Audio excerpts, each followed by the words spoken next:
मैं ग्रामीण भारत का व्यक्ति हूँ और ग्रामीण भारत में जो देश है हमारा वो मुंबई दिल्ली कलकत्ते में नहीं बसता।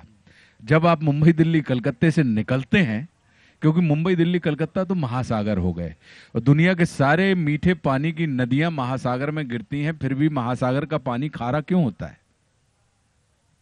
खारा होता है ना, फिर मीठा काहे नहीं हो रहा भैया?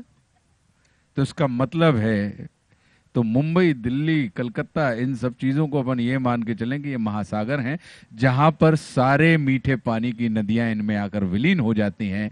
और जब आपकी निजता समाप्त होती है तो फिर वो मिठास भी समाप्त हो जाती है। और यहां से जब आप बाहर निकलते हैं तो आप पाते हैं कि आप चूंकि आप निजता को प्राप्त कर रहे हैं, तो ये जो प्रयास है वही प्रयास इस कहानी में भी, इस मौन मुस्कान की मार में भी किया गया है।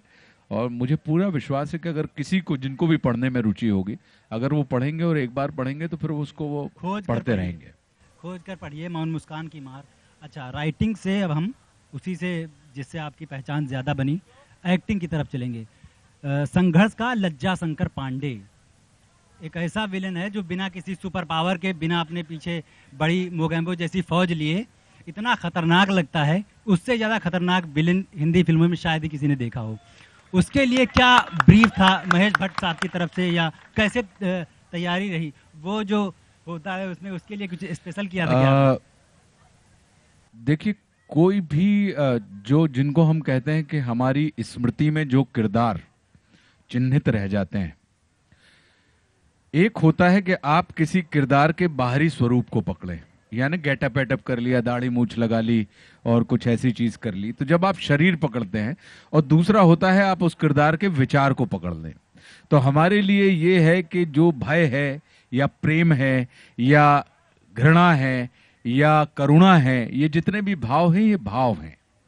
तो हमने उस किरदार के विचार को पकड़ा और किरदार के विचार को ये पकड़ा कि हर आदमी को अमर होने की इच्छा होती है। तभी तो लेबोरेटरीज में हमारे जो वैज्ञानिक हैं लगे हुए हैं कि हम कैसे हमारी और आपकी उम्र बढ़े और हम अमरता को प्राप्त करें। जितने भी सेल वेल के ऊपर जो हमारे प्रयोग चल रहे हैं वो अमरत्व की खोज में चल रहे हैं। तो लज्जा शंकर पांडे की जो चाहत थी, जो इच्छा थी, वो ये थी कि साहब हम अमर होना चाहते हैं जीवन में, और उसके लिए अमरता का मार्ग क्या था कि हम साहब ह्यूमन सेक्रीफाइस करेंगे। तो अगर कोई 9 साल का या 10 साल का बच्चा है और एक एवरेज उम्र उसने मान के चली थी कि 100 वर्ष होती है, तो उसके जो बाकी के 90 वर्ष बचे हुए हैं, ये इसको आध्यात्मिक रूप से प्राप्त होते रहेंगे और धीरे धीरे वो बड़ा होता चला जाएगा। तो उसकी जो पूरी इच्छा थी वो वही इच्छा थी जो रावण की इच्छा थी, वो मरना नहीं चाहते थे। जो कंस की इच्छा थी कि वो मरना नहीं चाहते थे। तो अगर आप इसको देखें तो जो कंस का पूरा किरदार था कि उसने अपनी मौत से बचने के लिए अपनी भांजों को ही एक एक करके मारते रहने का प्रयास किया और फिर भगवान श्री कृष्ण ने जन्म लिया।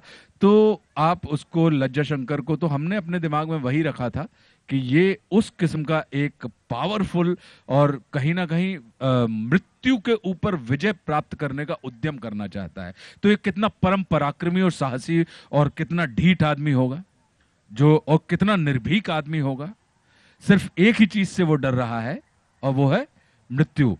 तो उस दिशा में, और जब ये जो वाली बात आई थी जिसमें ये जो, जिसको आप रेड इंडियन क्राई कहते हैं, कि जहां पे जी, तो जब पता लगा कि असम में आप कामाख्या देवी वगैरह अगर जाएं और पश्चिम बंगाल तरफ असम वगैरह में देखें आप, तो आप पाएंगे कि मंदिरों में इस किस्म से एक, कहीं कहीं हुलू कहा जाता है, कहीं रेड इंडियन क्राई कहा जाता है।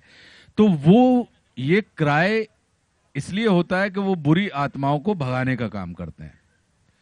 तो लज्जा शंकर पांडे के लिए हर वो आत्मा बुरी और नकारात्मक आत्मा थी जो उसके अमरत्व में बाधा बन रही है, जो रास्ते में आ रही है। तो वो उसके लिए, उनको भगाने के लिए, डराने के लिए, वो इस किस्म के अपने आध्यात्मिक या तांत्रिक या ये कहें कि व्यवहारिक उस अदम्य ध्वनि का स्मरण करके वो उनको भगाता था।